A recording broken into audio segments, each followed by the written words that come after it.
Hello friends, इस video में हम लोग देखेंगे कि फ्यूचर्स का ऑर्डर हमें किस तरीके से प्लेस करना है। साथ ही साथ उसकी कुछ डिटेल्स को समझेंगे, जैसे कि लॉन्ग और शॉर्ट क्या होता है, अलग अलग टाइप्स ऑफ ऑर्डर्स क्या होते हैं एंड आईएनआर और यूएसडीटी मार्जिन हम किस तरीके से यूज कर सकते हैं और कब हमें यूज करना चाहिए।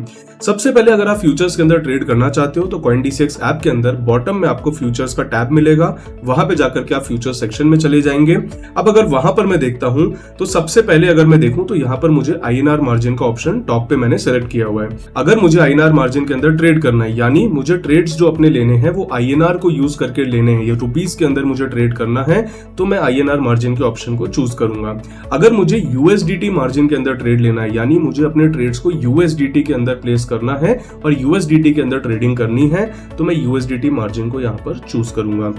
सबसे पहली चीज, मान लीजिए मुझे आईएनआर के अंदर ट्रेड करना है। आईएनआर मार्जिन के अंदर अगर मैं नीचे जाता हूं और अपने ट्रेड को प्लेस करने की तरफ जाता हूं तो सबसे पहले मुझे यहां पर मिलेगा ऑप्शन लॉन्ग करने का या शॉर्ट करने का।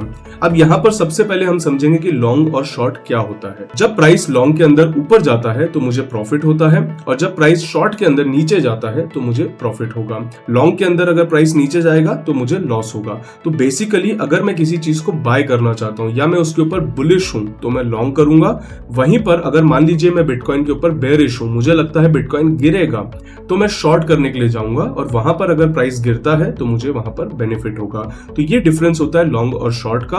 अगर आप किसी एसेट के ऊपर बुलिश हो तो आप उसे लॉन्ग करते हो, अगर आप किसी एसेट के ऊपर बेयरिश हो तो आप उसे शॉर्ट करते हो। तो ये हो गया डिफरेंस लॉन्ग और शॉर्ट का। मान लीजिए फॉर एग्जांपल अभी मैं बिटकॉइन के ऊपर बुलिश हूं तो मैं यहाँ पर लॉन्ग का ऑप्शन चूज करूंगा। इसी के साथ मैंने पहली चीज यहां पर चूज करी, मुझे आईएनआर मार्जिन के अंदर ट्रेड करना है। अब मैं बुलिश हूं तो मैंने यहां पर लॉन्ग सेलेक्ट कर दिया। अब मुझे चूज करना होगा यहां पर टाइप ऑफ ऑर्डर, किस टाइप का ऑर्डर मैं प्लेस करना चाहता हूं। तो यहां पर आप देखोगे मल्टीपल टाइप्स ऑफ ऑर्डर मुझे दिखेंगे, market order, limit order, stop market order, stop limit order. Market order basically होता है कि अगर मुझे बाय करना है और मुझे फर्क नहीं पड़ता कि एग्जैक्टली मुझे किस प्राइस पर बाय करना है, जो भी मार्केट में प्राइस अवेलेबल हो उस प्राइस के ऊपर मैं बाय करना चाहता हूं, तो मैं सेलेक्ट करूंगा मार्केट ऑर्डर। अगर मुझे लगता है कि नहीं, मुझे एक स्पेसिफिक प्राइस के ऊपर बाय करना है जो मेरे माइंड में है या मैंने सेट कर रखा है, फॉर एग्जांपल अभी प्राइस चल रहा है 109,224, बट मेरा मन है कि मुझे 109,000 पर ही बाइंग करनी है, तो मैं लिमिट ऑर्डर सेलेक्ट करके अपने प्राइस को सेट कर सकता हूं। 109,000 पे मैंने प्राइस सेलेक्ट कर दिया है, तो अब जब 109,000 के ऊपर प्राइस आएगा तभी मेरा ऑर्डर जाकर के एग्जीक्यूट होगा, उसी प्राइस पर मेरा ऑर्डर एग्जीक्यूट होगा। स्टॉप मार्केट ऑर्डर जो कि थर्ड टाइप ऑफ ऑर्डर है, इसका मतलब क्या है? स्टॉप मार्केट ऑर्डर का बेसिकली मतलब होता है कि एक सर्टेन प्राइस को अगर मार्केट क्रॉस करता है, जैसे अभी हम लोगों ने देखा कि प्राइस फिलहाल 109,184, 185 चल रहा है।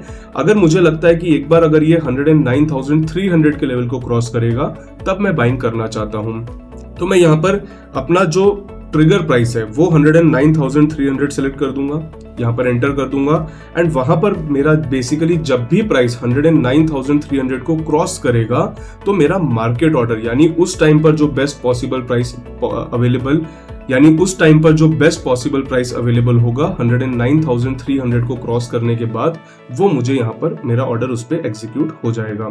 इसी के साथ जो फोर्थ टाइप ऑफ ऑर्डर मुझे मिलेगा वो है stop limit order.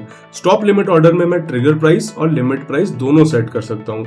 For example मुझे 109,300 के ब्रेकआउट के बाद, उसके ऊपर जाने के बाद बिटकॉइन में बाइंग करनी है, तो ट्रिगर प्राइस तो मैं सेलेक्ट कर दूंगा 109,300, यानी 109,300 क्रॉस होने के बाद ही मेरा ऑर्डर प्लेस होगा।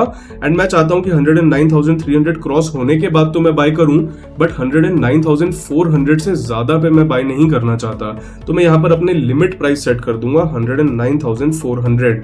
यानी इस ऑर्डर के अंदर क्या होगा कि 109,300 प्राइस जब क्रॉस होगा तब मेरा एक ऑर्डर प्लेस होगा 109,400 का, यानी ये मेरा लिमिट प्राइस है 109,400, या फिर उससे कम रेट के अंदर अगर अवेलेबल होगा बिटकॉइन तो मुझे उसमें बाइंग यहाँ पर हो जाएगी। सिमिलरली अगर मैं देखूं तो नेक्स्ट ऑप्शन जो मुझे मिलेगा वो है साइज का। तो फॉर एग्जांपल अगर मैं मान लीजिए 25,000 रुपीज का यहाँ पर पोजीशन साइज बनाना चाहता हूँ, तो मैं सेट कर दूंगा 25,000 रुपीज यहाँ पर अपनी पोजीशन साइज को। ऊपर अगर मैं देखूंगा तो मुझे लेवरेज का ऑप्शन मिलेगा। लेवरेज यानी कि मैं कितने मल्टीपल टाइम्स का लेवरेज लेना चाहता हूँ। तो फॉर एग्जांपल अभी अगर मैं मान लीजिए 1x का लेवरेज यहाँ पर सेट करता हूँ, यानी बेसिकली नेट में कोई लेवरेज नहीं ले रहा, तो 25,000 रुपीज की पोजीशन लेने के लिए मुझे 25,000 रुपीज ही लगभग देने पड़ेंगे। मैं अपना लेवरेज सेट करूंगा। मान लीजिए मुझे लगता है कि 10x का लेवरेज मुझे लेना चाहिए, तो 10x के लेवरेज को मैंने यहाँ पर सेलेक्ट कर दिया, कंफर्म के ऊपर मैंने क्लिक कर दिया एंड दोबारा से मैंने कंफर्म पे क्लिक कर दिया। अब मैं यहाँ पर नीचे जाता हूँ तो मैं देखूंगा कि मुझे पोजीशन साइज क्या लेनी है। पोजीशन साइज अगर मैंने सेट करी है ऑलरेडी 25,000, जिस तरीके से लिमिट प्राइस मैंने सेट करी थी 109,400 की, ट्रिगर प्राइस मैंने सेट किया था 109,300 का। तो अब जैसे कि मैंने 10x लेवरेज यहाँ पर सेलेक्ट किया है, तो 25,000 रुपीज की पोजीशन साइज लेने के लिए मुझे 25,000 रुपीज का मार्जिन देने की जरूरत नहीं पड़ेगी, क्योंकि मैंने यहाँ पर लेवरेज लिया है। तो मार्जिन मुझे सिर्फ लगभग 2,044 रुपीज का ही देना पड़ेगा। अब मैं यहाँ पर मान लीजिए बाय के ऊपर क्लिक कर देता हूँ, तो मेरा ऑर्डर यहाँ पर प्लेस हो गया है। जैसे ही बिटकॉइन 109,300 को क्रॉस करेगा, 109,400 का एक ऑर्डर मेरा चला जाएगा, और अगर वहां पर उस प्राइस पर या उससे कम प्राइस पर बिटकॉइन अवेलेबल होगा तो मेरा ऑर्डर एग्जीक्यूट हो जाएगा with a leverage of 10x, और जिसमें मैंने मार्जिन यहाँ पर दिया है। तो जिस तरीके से आपने अभी देखा मेरा ऑर्डर यहाँ पर एग्जीक्यूट भी हो चुका है। तो जो ऑर्डर मैंने प्लेस किया था, जैसे ही बिटकॉइन 109,300 को क्रॉस किया, मेरा ऑर्डर यहाँ पर प्लेस हो गया एंड जो एंट्री प्राइस मुझे मिला वो 109,313 का यहाँ पर एग्जांपल के तौर पे मिला है। अब अगर मैं यहाँ पर देखूं तो मेरा जो मार्जिन यहाँ पर मैंने प्लेस किया है, जैसे ही मैं अपने वॉलेट बैलेंस के अंदर देखूंगा तो मेरा 3,955 का अवेलेबल मार्जिन है एंड 2,042 का जो मार्जिन मैंने इस ट्रेड के लिए पे किया था वो यहाँ पर लॉक हो चुका है। अब अगर मुझे इस ट्रेड से एग्जिट करना है, मुझे इसको होल्ड नहीं करना है, तो मैं जाकर के इस पोजीशन के ऊपर क्लोज पे क्लिक करूंगा एंड वहां पे मैं कंफर्म करूंगा, तो मेरी पोजीशन यहां पर क्लोज हो जाएगी। तो इस तरीके से आप फ्यूचर्स के अंदर ऑर्डर को प्लेस कर सकते हैं। सिमिलरली जब आपको शॉर्ट करना होगा तो आप ऊपर शॉर्ट सेलेक्ट करके अपनी लिमिट प्राइस, अपनी मार्केट प्राइस, जो भी आपको जिस टाइप का ऑर्डर सेलेक्ट करना है, मार्केट अगर ऑर्डर आप सेट करते हो तो आपके लिए सिंपलर है, क्योंकि आपको सिर्फ वहां पर साइज अपनी बतानी होगी कि किस साइज का मुझे पोजीशन लेनी है। अदरवाइज आप बाकी चारों ऑप्शन भी चूज कर सकते हो एंड सिमिलरली शॉर्ट करने के लिए भी आप ऑर्डर को प्लेस कर सकते हो।